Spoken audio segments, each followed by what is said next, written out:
Good morning. We continue with our 3-minute daily dose of Torah, and we've been looking at the question of exactly what went wrong or what was done wrong by Nadav and Avihu on that 8th day of the consecration of the Mishkan.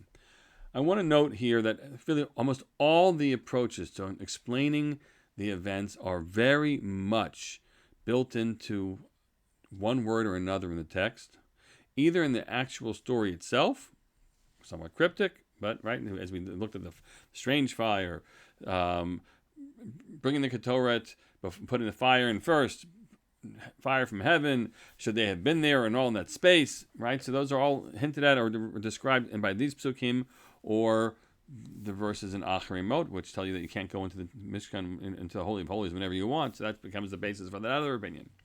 So here we have another opinion quoted in Chazal, which is built on the words that follow.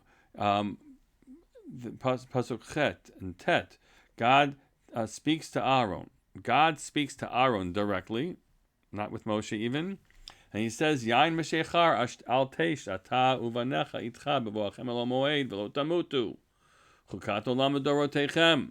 Here's an eternal statute. He says that wine and other and strong drink, intoxicating drink, you may not drink, you or your sons with you, as you enter the tent of meeting, so that you should not die. And so that is, if you're looking for some type of hint in the language, that becomes a very strong one, which reads as follows. This is to be found in the Chazal say, Rabbi Yishmael Omer, Shtuya Yayin Nichnasu L'Mikdash. They must have gone in, then they must have been drunk. I can prove from the proof of that that right afterwards the Torah warns you about it. So there's a sense that their crime was not being in full control of themselves. It could be that they simply had one glass of wine that's already forbidden, or it could be that they were actually a little tipsy and they were not in control of their faculties.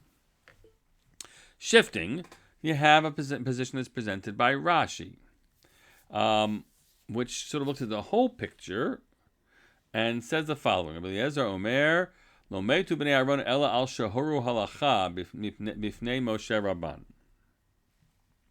Why they die? Because they made a halachic decision in front of Moshe, or while Moshe was present nearby.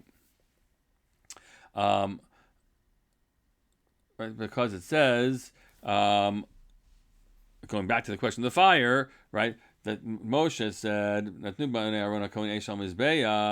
so they said, they decided that even though we're being told the fires come down from heaven, there must be an extra mitzvah to bring it on our own, and they didn't ask Moshe Rabbeinu. So those are two very different reads, right? One read says that they were not fully have all the faculty together in that moment, and that was a crime and put them in harm's way. The other one says they were in too much control of their faculties, and they were presumptuous.